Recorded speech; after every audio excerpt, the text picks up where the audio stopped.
Free fire গেমটা এমন একটা গেম যেটা যে একবার খেলছে সে বারবার খেলতে মনে চায়।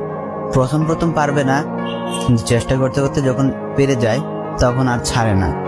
আর এই গেমটা যারা একবার খেলছে, যার মনে একবার জায়গা করে নিয়েছে, সে কখনোই এই গেমটা বলতে পারবে না। সে যদি 1 দিন 2 দিন 7 দিনও না খেলে, সে 7 দিন পর আবার ঠিকই এই গেমটার ভিতরে ঢুকবে। কারণ এই গেমটা কখনো কাউকে কষ্ট দেয় না। এই গেমটা সবসময় সবাইকে আনন্দ রাখে। এই গেমটাতে আমি অনেক সময় কাটাইছি, আর এটা আমি কখনো ভুলতে পারবো না। এই গেমটা আমার কাছে এমন একটা গেম যেটা কিনা আমি বলে বোঝাতে পারবো না। অ্যান্ড এই গেমটা শুধু আমার কাছে না, আমি মনে করি যে প্রত্যেকটা ফ্রি ফায়ার প্লেয়ারের কাছে অনেকটা ইমোশনাল টাইপের একটা গেম হয়ে গেছে। কারণ এই গেমটাতে বর্তমানে যে অবস্থা হচ্ছে, যে গেমে এমন আপডেট দিতেছে, আপডেট দেওয়ার কারণে পুরো গেমটাই চেঞ্জ হয়ে যাচ্ছে। আগের ফ্রি ফায়ার আর আগের মতো নেই।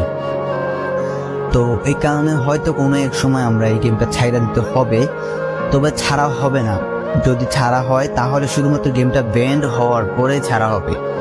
তো যদি পার্মানেন্টলি গেমটা ব্যান করে দেয় তাহলে আমাদের এই গেমটা থেকে বিরত থাকতে পারবো। আর না হলে কোনোভাবে ছাড়া, যতই আপডেট আসুক না কেন আমরা ছাড়তে পারবো না। এই গেমটার প্রতি যত একটা মায়া জড়াই গেছে, তো এটা আমাদের পক্ষে ছাড়া একবারই পসিবল না।